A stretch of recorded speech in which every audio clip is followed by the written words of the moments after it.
Olá, turminha do quinto ano. Vamos para mais uma aulinha de história, continuando o anterior, certo? Página 39, invasões francesas.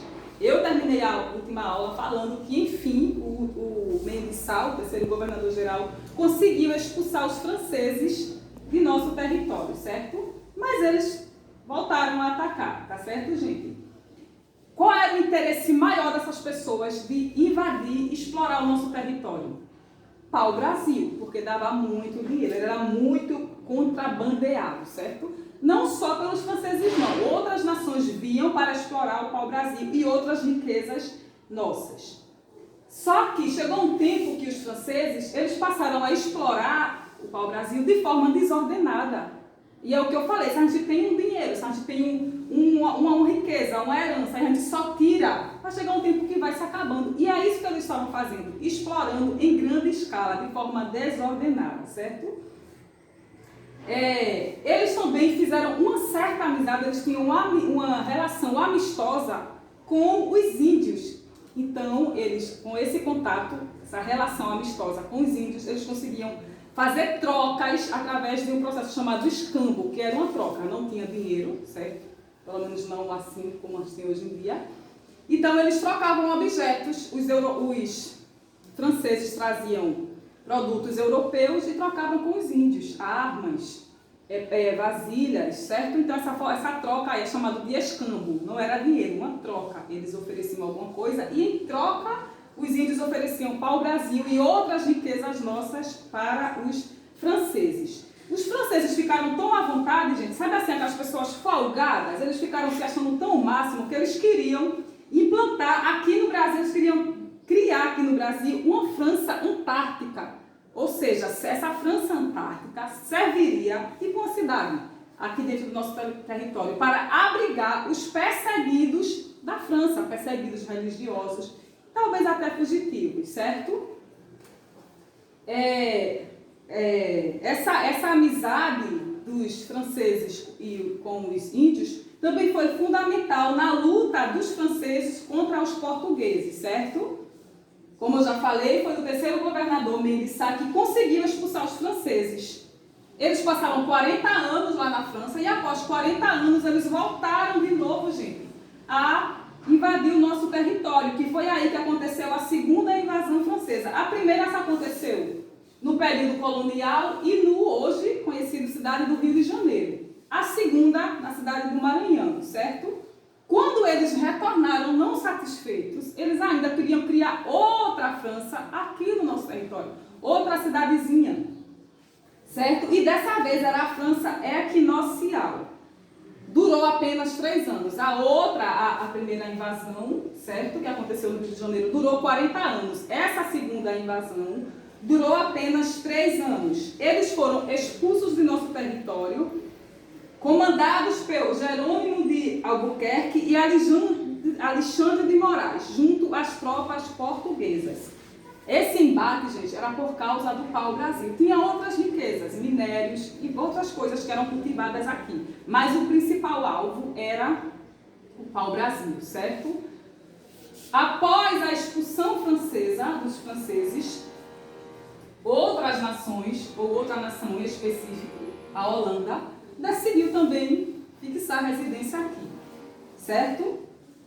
Os portugueses, junto aos holandeses, aqui no período das invasões francesas, os franceses conseguiram ter uma relação amistosa com os índios. Já nas invasões holandesas, a relação era amistosa entre portugueses e holandeses. Tanto página 43, viu, gente? Invasões holandesas. Tanto é que os holandeses pegavam o açúcar produzido aqui no Brasil, porque já tinha, quando os portugueses descobriram o Brasil, começaram também a escravizar os índios que a gente já estudou, e os negros africanos, e a cultivar a cana-de-açúcar. Então, aí já tinha o cana-de-açúcar que produzia o açúcar, logicamente, né, gente? Então, a Holanda, por conta própria, fazia a distribuição desse açúcar pelos países europeus. Então, eles tinham uma cumplicidade, uma boa amizade, certo? Que não durou muito tempo. O rei de Portugal, nesse tempo das invasões holandesas, ficou doente e morreu. Quando ele morreu, ele não deixou nenhum herdeiro. Então, o rei de Portugal, Dom Manuel I, assumiu o trono, ou seja, o rei da Espanha. Eles eram amigos, holandeses e portugueses, tinham uma relação amistosa. Quando o rei de Portugal morreu, quem assumiu o trono foi o rei da Espanha.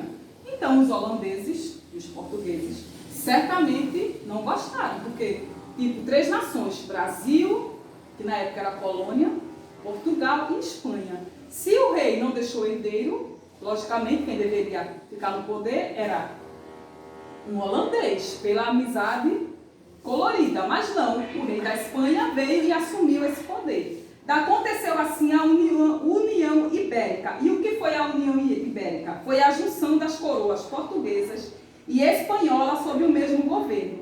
E claro, gente, não tinha como dar certo. Eu quero que vocês acompanhem meu raciocínio para vocês entenderem melhor. Imaginem o presidente dos Estados Unidos, Donald Trump, governando Estados Unidos e Brasil. Duas nações totalmente diferentes, modos de vida diferentes, até o clima é diferente. Não daria certo. Também, como não daria certo o nosso presidente, Jair Messias Bolsonaro, governar o Brasil e governar ao mesmo tempo os Estados Unidos. Além de ser uma grande responsabilidade, são costumes, são povos diferentes, gente. Assim como também não daria certo o presidente da França, Emmanuel Macron, governar a França e o Brasil ou outra nação qualquer ao mesmo tempo. Não dá certo. Não dá certo hoje, como também não deu certo naquela época. Eram costumes, era muita responsabilidade. Um choque cultural, certo? Os holandeses resolveram invadir de vez o Brasil, certo? E claro que os senhores de engenho protestaram, foram contra. E entraram em combate com os holandeses, certo? Desculpa aí, eu me perdi aqui um pouquinho. Não deu certo, gente? Então, resolveram invadir o Brasil, mas foram combatidos por senhores de engenho, por trabalhadores e até por escravos comandados pelo bispo Marcos Teixeira, certo? Em 1630, os holandeses voltaram a invadir o Brasil e dessa vez foram vitoriosos. Naquela época que eu acabei de relatar, certo, gente? Eles perderam, mas após muitos anos eles voltaram e dessa vez eles conseguiram se instalar no Brasil, foram vitoriosos, certo? Em 1637, a Holanda envia ao Brasil o conde João Maurício de Nassau, sim, o famoso Maurício de Nassau, que hoje tem até faculdades, monumentos, homenageando ele. Ele, ao vir para cá, para a nossa terra, ele trouxe vários benefícios, gente. Foi de grande valia para o Brasil, certo? Ele liberou o culto para outras religiões, porque, como eu falei, os índios, eles eram catequizados. Então, a única religião que podia fazer suas oferendas, prestar os seus cultos, era o catolicismo.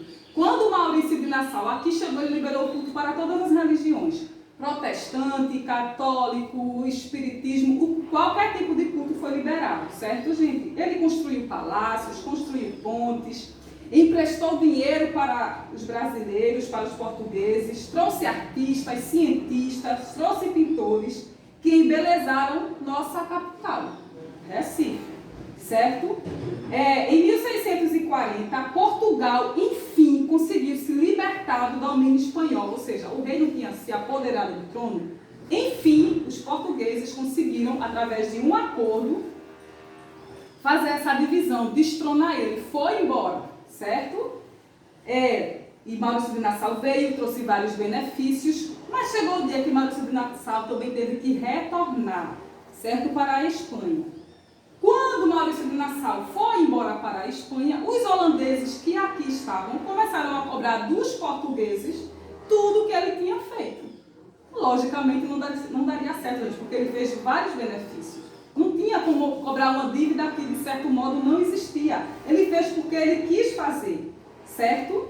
Daí iniciou-se a luta de pernambucanos contra os holandeses, que foi chamado de insurreição pernambucana. A luta dos pernambucanos contra os holandeses foi chamada de insurreição pernambucana e durou 10 anos. Depois de muitos anos de muitas batalhas, Os holandeses foram derrotados pelos portugueses na Batalha dos Guararapes. E a Batalha dos Guararapes nós iremos estudar em uma outra ocasião, em uma outra aula. Um beijo para vocês, meus amores. Até a próxima.